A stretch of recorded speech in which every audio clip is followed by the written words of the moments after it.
आप देख रहे हैं के न्यूज, खबरों का सारथी। नमस्कार, मैं हूं मनोज मानस। हमारे स्पेशल बुलेटिन में आपका स्वागत है और सबसे पहले हम बात करेंगे ईडी रेड, ममता की एंट्री और बवाल।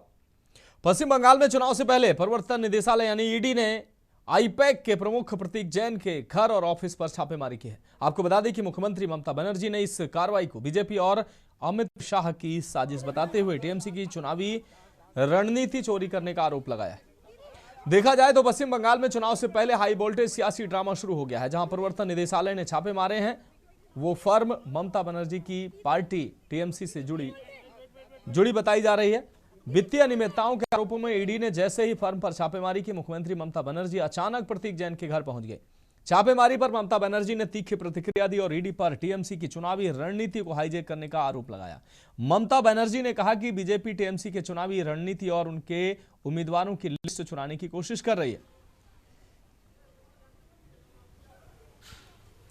तो पश्चिम बंगाल में फाइल वार अब शुरू हो चुका है। बीजेपी और टीएमसी में ये वार आमने सामने दिखाई दे रहा है। ईडी की रेड और सचिवालय। आपको बता दें, क्या बंगाल फिर बनेगा पॉलिटिकल बैटलफील्ड? पश्चिम बंगाल में अब फाइल वार शुरू हो चुकी है। ममता बनर्जी जो है वो आईपैक के ऑफिस पहुंची, ईडी ने वहां रेड की थी। तो क्या बंगाल फिर बैटलफील्ड बनने जा रहा है?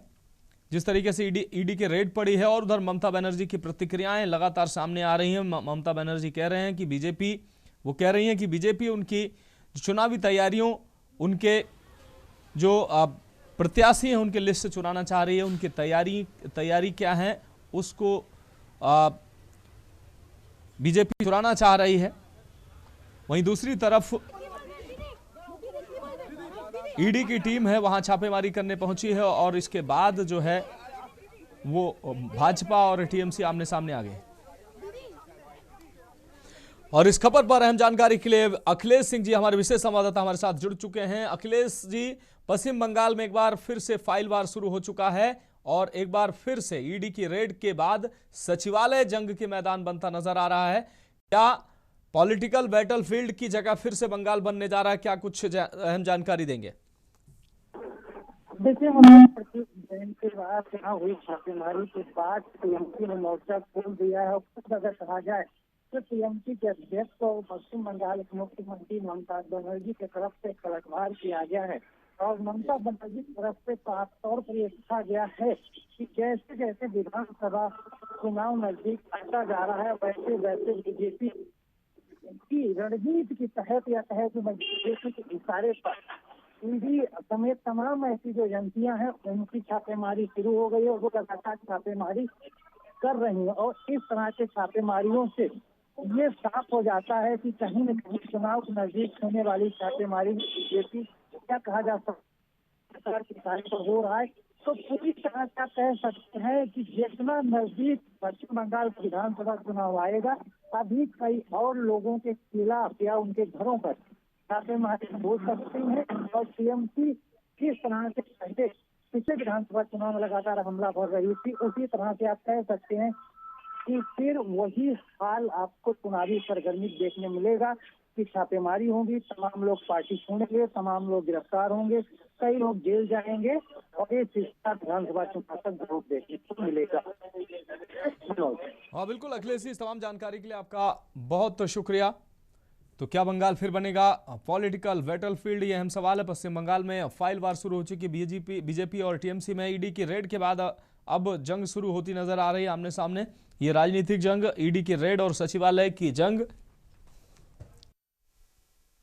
Is it the duty of the ED and Amit Shah, the nasty home minister, the naughty home minister, who cannot protect the country, and he's taking away all my party documents?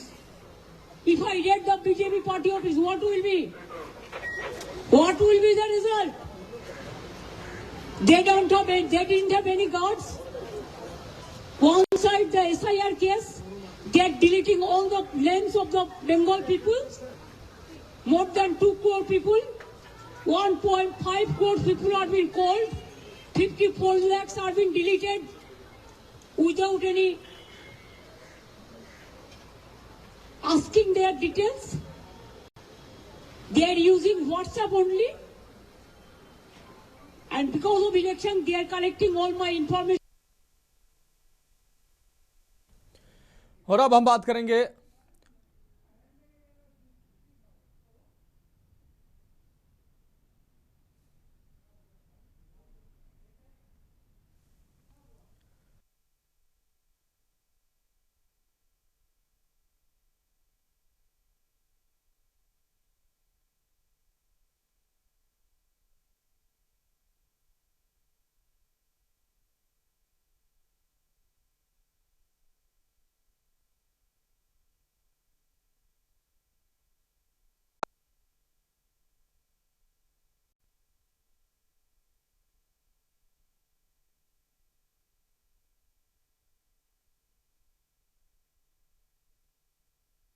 और अब हम बात करेंगे SIR बहाना BJP निशाना। सपा अध्यक्ष अखिलेश यादव ने कहा है कि अभी तक जिस एसआईआर से पूरा देश परेशान था, अब उससे भाजपा के लोग परेशान हो रहे हैं। उन्होंने कहा कि भाजपा ने 1 करोड़ वोट बढ़वाया है, ऐसे लोगों के खिलाफ एफआईआर दर्ज की जानी चाहिए।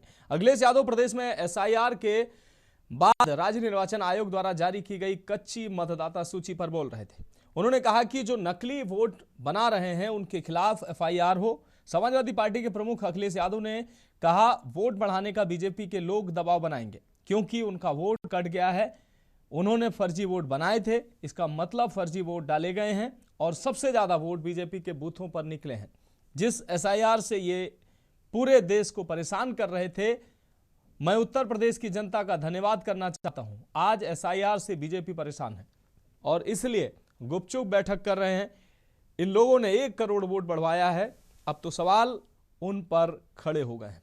तो अखिलेश यादव ने एसआईआर के बहाने अब बीजेपी पर निशाना साधा। उन्होंने कहा कि गंभीर आरोप लगाते हुए एसआईआर को लेकर उन्होंने गंभीर आरोप लगाए हैं। भाजपा ने 1 करोड़ वोट बढ़वाए हैं, ये आरोप जो है अखिलेश यादव ने लगाए हैं। नकली वोट बनाने वालों पर एफआईआर दर्ज हो, यह भी अखिलेश यादव ने कहा है। मनीष तिवारी हमारे संवाददाता अधिक जानकारी के लिए हमारे साथ जुड़ गए हैं। मनीष, भाजपा ने 1 करोड़ वोट बढ़वाए हैं, ये आरोप अखिलेश यादव ने लगवाए हैं। नकली वोट बनाने वालों पर अब वो एफआईआर की मांग कर रहे हैं, क्या कुछ अहम जानकारी सामने आ रही? जी बिल्कुल, जिस प्रकार से देखा जाए अखिलेश यादव लगातार जो है अब भारतीय जनता पार्टी को पूरे घेरे में ले रहे हैं। उनका साफ तौर से कहना है कि जिस प्रकार से निर्वाचन आयोग ने अपना जो ड्राफ्ट पेश किया और ड्राफ्ट में जो है 2 करोड़ 98 लाख जो वोटर जो है कट गए हैं, और इसमें जब उनका ये बयान आया है कि अभी तक 1 करोड़ लोग जो है अभी नाम और भी जुड़ सकते हैं, क्योंकि उनके दस्तावेज, उनके फॉर्म जरूर आए, उनके द्वारा दस्तावेज नहीं आए। लेकिन वहीं पर अखिलेश यादव का साफ तौर से ये कहना है कि इन्होंने चुनाव में 1 करोड़ वोट को बढ़वाया गया और उससे जो है इन्होंने अपना भारतीय जनता पार्टी ने जो है उत्तर प्रदेश में सरकार बनाई, और ये एक बहुत ही दंडनीय अपराध है। इसको लेकर के आज समाजवादी पार्टी की तरफ से जो प्रदेश अध्यक्ष है उन्होंने निर्वाचन आयोग को पत्र भी लिख दिया है कि जो पूरी तरीके से धांधली हुई और आगे की जा सकती है,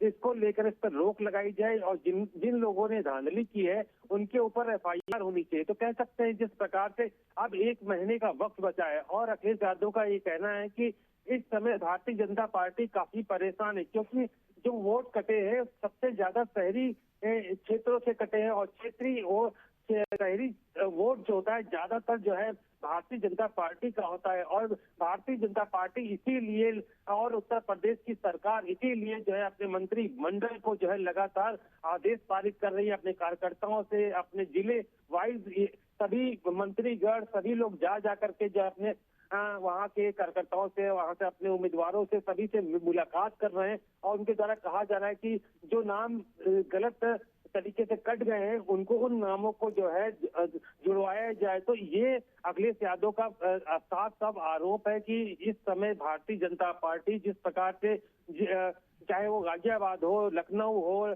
कानपुर हो, प्रयागराज हो, साथ ही साथ बनारस में, जहां पर लाखों की संख्या में जो है वोट कटे हैं, और ये एक सबसे बड़ा सवाल जो अखिलेश यादव के द्वारा उठाया जा रहा है कि ये वो वोट कटे हैं जो भारतीय जनता पार्टी ने जो है गलत तरीके से बनवाए थे, जुड़वाए थे वोटर लिस्ट में, और इसको लेकर के अभी तक वो सही प्रक्रिया बता रहे हैं। लेकिन उनका साथ साथ ये भी कहना है कि 1 महीने का वक्त और भी बचा है। फॉर्म 6 के माध्यम से जो है जो बचे 1 करोड़ लोग हैं वो यहाँ पर निर्वाचन आयोग अपने बीएलओ के माध्यम से जो है वोटर लिस्ट में अपना नाम जुड़वा सकते हैं।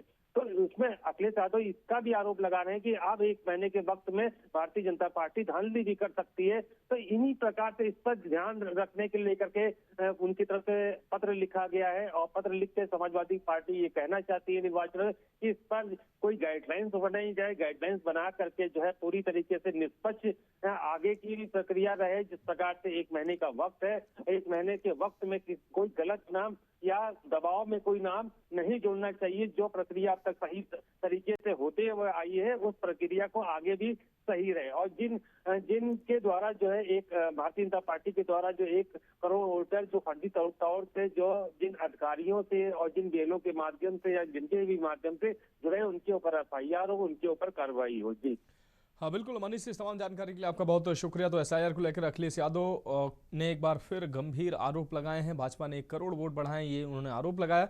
उन्होंने कहा कि पहले जिस भाजपा ने पूरे देश को SIR के नाम पर परेशान किया, अब वो भाजपा खुद परेशान है।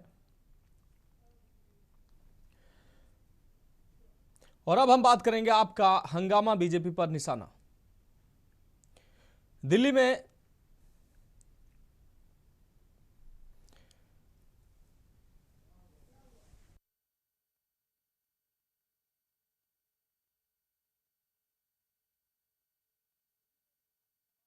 मंत्री आतिशी की टिप्पणी को लेकर भाजपा और आप विधायकों के बीच तीखी नोकझोंक हुई।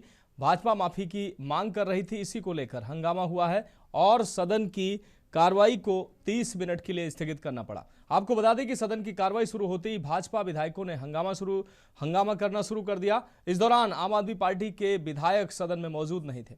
जैसे ही आप विधायक सदन पहुंचे, उन्होंने भाजपा के खिलाफ नारेबाजी शुरू कर दी। आप विधायक पीली पगड़ी पहनकर सदन में आए थे, जो भाजपा के विरोध का प्रतीक था। वहीं आम आदमी पार्टी के विधायकों ने भाजपा के हंगामे का जवाब अपने विरोध प्रदर्शन से दिया। आम आदमी पार्टी के विधायकों ने विधानसभा में भाजपा के खिलाफ विरोध प्रदर्शन किया और दिल्ली के मंत्री कपिल मिश्रा के इस्तीफे की मांग की है।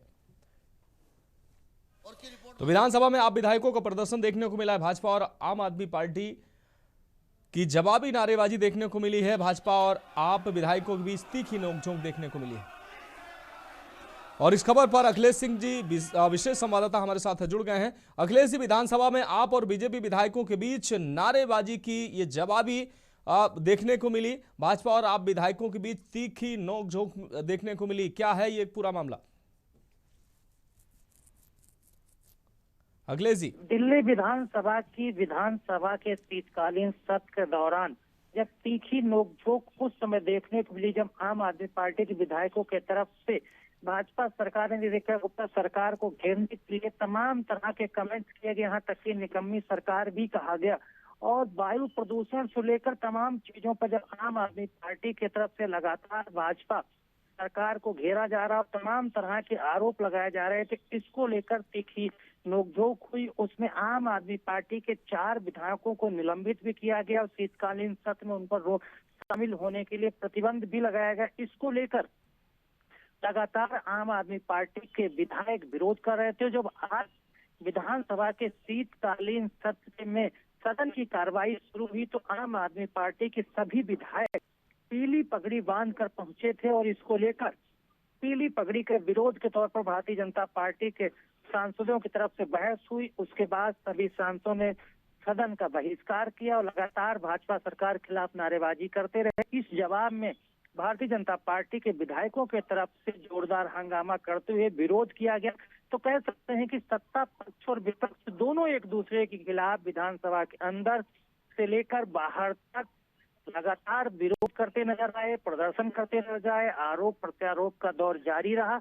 लेकिन शीतकालीन सत्र के सदन की कार्रवाई विरोध प्रदर्शन के चलते नहीं चल पाई और आम आदमी पार्टी के विधायकों की तरफ से लगातार सरकार को घेरने की जो कोशिश की जा रही, कहा जा सकता है कि काफी हद तक आम आदमी पार्टी के विधायक भाजपा सरकार को घेरने में कामयाब रहे। वहीं अगर देखा जाए तो सत्ता पक्ष की तरफ से भारतीय जनता पार्टी के विधायक भी लगातार आम आदमी पार्टी को घेरते नजर आए। उनके पुराने समय की जो एक रिपोर्ट पेश की गई कि केजरीवाल ने मुख्यमंत्री रहते अपने जो मुख्यमंत्री सरकारी आवास का जीर्णोद्धार कराया था, उसमें जो पैसा खर्च हुआ उसको लेकर लगातार भाजपा के विधायक और भाजपा सरकार लगातार आम आदमी पार्टी कटघरे में खड़ा करती नजर आई। हालांकि आम आदमी पार्टी ने तीखा और जोरदार विरोध प्रदर्शन करते जिस तरह से पलटवार किया तो कहा जा सकता है कि दोनों के तरफ से सत्ता पक्ष और विपक्ष बीच में जो जोरदार विरोध प्रदर्शन हुआ उससे सदन कार्रवाई नहीं चल पाई और इसे हंगामेदार रहने के पूरे आसार बने रहे।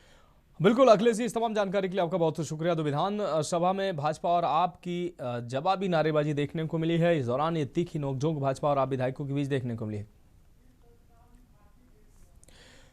तो फिलहाल हमारे स्पेशल बुलेटिन में वक्त एक ब्रेक का है और ब्रेक के बाद हम बात करेंगे फिर शर्मसार हुई खाकी। तो ब्रेक के बाद हमारे स्पेशल बुलेटिन में एक बार फिर से आपका स्वागत है। हम बात कर रहे हैं फिर शर्मसार हुई खाकी।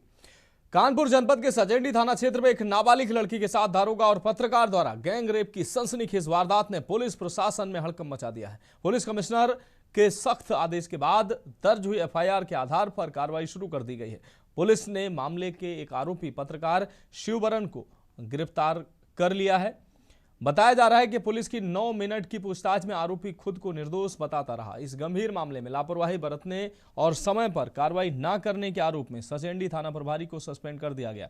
आरोपी दारोगा निलंबन के बाद से ही फरार है। पुलिस की 4 टीमें उसकी तलाश में संभावित ठिकानों पर दबिश दे रही हैं।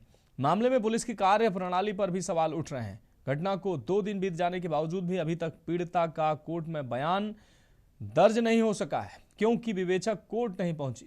आपको बता दें, विवेचक कोर्ट नहीं पहुंचा। पीड़िता के भाई ने गंभीर आरोप लगाया है कि आरोपियों के परिजन उसे धमकी दे रहे हैं और पैसे लेकर समझौता करने का दबाव बना रहे हैं। पीड़िता और उसके परिवार से मिलने कानपुर कोर्ट पहुंचे कांग्रेस के जिलाध्यक्ष संदीप शुक्ला ने इस घटना की कड़ी निंदा की है। कांग्रेस ने मांग की है कि पीड़िता को तत्काल कड़ी सुरक्षा मुहैया कराई जाए और फरार दारोगा की जल्द गिरफ्तारी भी की जाए। तो सचेंडी में फिर शर्मसार हुई खाकी। धमकी वही लड़का दे रहा था और उसका भाई भी दे रहा था। हम जब चौकी से जा रहे थे थाने के लिए तो रास्ते में आगे गाड़ी लगा के बोला थाने नहीं पहुंच पाओगे, जान से मार देंगे अगर हमारे भाई का नाम आता है।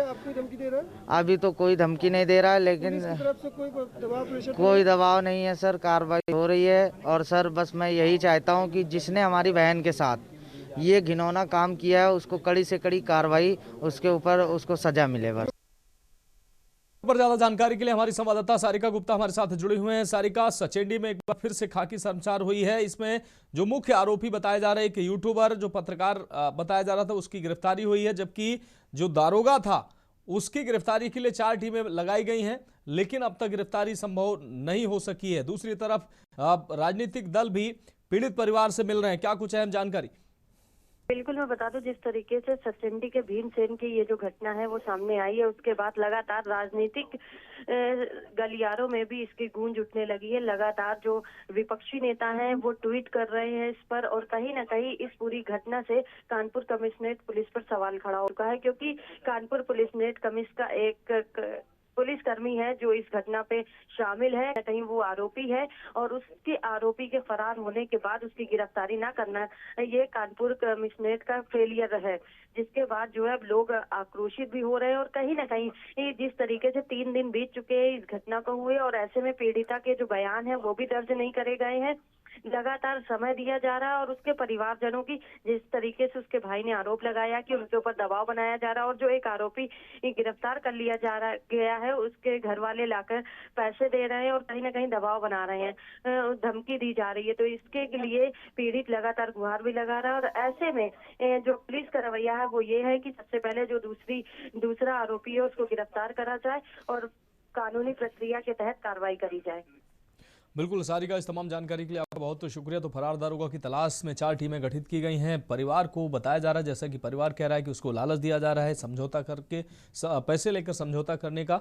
वहीं सचेंडी की यह घटना हम आपको दिखा रहे हैं जहां खाकी एक बार फिर से शर्मसार हुई है। दारोगा और यूट्यूबर ने मिलकर नाबालिग से रेप किया, फिलहाल यूट्यूबर जो है वो गिरफ्तार कर लिया गया है, जानकारी सामने आ रही है, जबकि दारोगा अभी भी फरार चल रहा है, जिसकी तलाश में 4 टीमें गठित की गई हैं।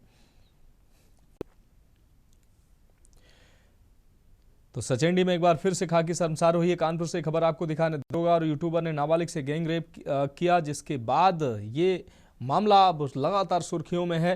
राजनीतिक दल जो है पीड़ित परिवार से मुलाकात कर रहे हैं, लगातार कार्रवाई का दबाव बना रहे हैं। दूसरी तरफ एफआईआर दर्ज कर ली गई है और दारोगा की तलाश की जा रही है। लेकिन सबसे दुर्भाग्यपूर्ण यह है कि अभी तक 164 का बयान पीड़िता का हुआ नहीं है।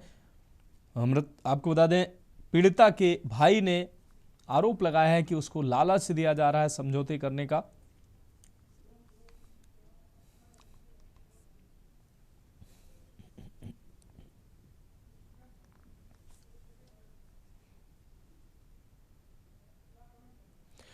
तो फरार दारोगा की तलाश में 4 टीमें लगाई गई हैं। आपको बता दें, पुलिस कमिश्नर लगातार इस मामले की निगरानी कर रहे हैं। आरोपी यूट्यूबर जो इसमें आरोपी बताया जा रहा है उसको गिरफ्तार कर लिया गया है, लेकिन फरार दारोगा की गिरफ्तारी की लगातार कोशिश की जा रही है। 4 टीमें गठित की गई हैं। दूसरी तरफ परिवार जो है वो आरोप लगा रहा है कि अब तक बयान तक दर्ज नहीं करा पाई है पुलिस, और दूसरी तरफ जो मुख्य आरोपी दारोगा जो बताया जा रहा है वो भी गिरफ्तारी उसकी नहीं हो सकी है, जिसके बाद आक्रोश भी बढ़ता नजर आ रहा है। और अब हम बात करेंगे शिक्षक भर्ती मामला कोर्ट सख्त। खबर नैनीताल से है, जहां उत्तराखंड हाईकोर्ट ने प्राथमिक विद्यालयों में सहायक अध्यापकों की नियुक्ति प्रक्रिया में हुई गंभीर अनियमितताओं पर कड़ा रुख अपनाया है। न्यायमूर्ति राकेश थपलियाल की एकल पीठ ने मामले की सुनवाई करते हुए स्पष्ट किया है कि जिन अभ्यर्थियों के पास निर्धारित पात्रता नहीं थी उन्हें नियुक्ति देना नियमों के विरुद्ध है। कोर्ट ने रिक्त पदों पर याचिकाकर्ताओं की उम्मीदवारों पर विचार कर उन्हें 4 सप्ताह में नियुक्ति देने के निर्देश जारी किए हैं। आपको बता दें कि विनय कुमार और अन्य ने उच्च न्यायालय में याचिका दायर कर कहा कि 2016 की भर्ती में विभाग ने उन उम्मीदवारों को नियुक्त कर दिया जिनके पास केवल सीटीईटी यानी केंद्रीय शिक्षक पात्रता परीक्षा थी, जबकि राज्य के नियमों के अनुसार बीएड अभ्यर्थियों के लिए टीईटी अनिवार्य थी। याचिकाकर्ताओं का तर्क था कि वह स्वयं बीएड के साथ टीईटी उत्तीर्ण है और पूर्णता पात्र थे, फिर भी विभाग ने अपात्र लोगों को वरीयता दी। नहीं, एक मामला था 2016 में भर्तियां निकली एलटी टीचर की पूरे उत्तराखंड में, करीब 1200 पोस्ट थी। तो उसमें जो मापदंड था कि जो टीचर की पात्रता होती है, आप ग्रेजुएट हो और ग्रेजुएट के साथ साथ आपने टीईटी किया हो। टीईटी 2 किस्म की होती है, यूटीईटी होती है उत्तराखंड जो स्टेट करवाती है, एक केंद्र सरकार की होती है सीटीईटी। अब उसमें क्या हुआ कि हमारे जो 2012 के रूल्स बने उत्तराखंड में, भर्ती के रूल्स जो थे, टीचर्स एलटी ग्रेड के रूल्स थे।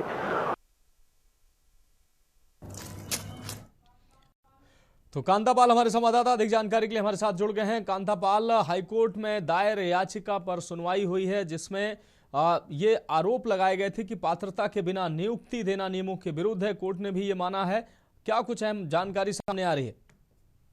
जी बिल्कुल, मैं आपको बता दूं कि विनय कुमार और अन्य लोगों ने जो उच्च न्यायालय में यहाँ याचिका दायर की है, उनका कहना है कि जो नियम विरुद्ध यहाँ पे नियुक्ति दी गई है उसको, क्योंकि उन्होंने जो उत्तराखंड के नियम है उसमें टीईटी और सीईटी परीक्षा पास होनी है, इसके वजह से उन्हें वहाँ पे और नियुक्ति नहीं दी है। और उनका ये भी कहना है कि हमने दोनों ही परीक्षाएं यहाँ पे पास की है, जिसको लेकर अब कोर्ट में यहाँ पे सुनवाई की है और कोर्ट ने निर्देश दिए हैं कि इनको इनके जो प्रत्यावेदन है उन पे सुनवाई करते हुए उन्हें नियुक्ति यहाँ पे प्रदान की जाए, क्योंकि जो याचिकाकर्ता हैं वो पहले से ही जो टीईटी और सीईटी परीक्षा यहाँ पे पास कर चुके हैं। केंद्रीय विद्यालय शिक्षक परीक्षा जब राज्य के नियमों के अनुसार ही उन्होंने यहाँ पे पास की है तो उसको उनकी यहाँ पे नियुक्ति होनी चाहिए। जी हाँ बिल्कुल कांतापाल, इस तमाम जानकारी के लिए आपका बहुत बहुत शुक्रिया। तो पात्रता के बिना नियुक्ति के आरोप लगे सहायक अध्यापकों की नियुक्तियों का ये मामला जिसमें हाई कोर्ट में सुनवाई हुई।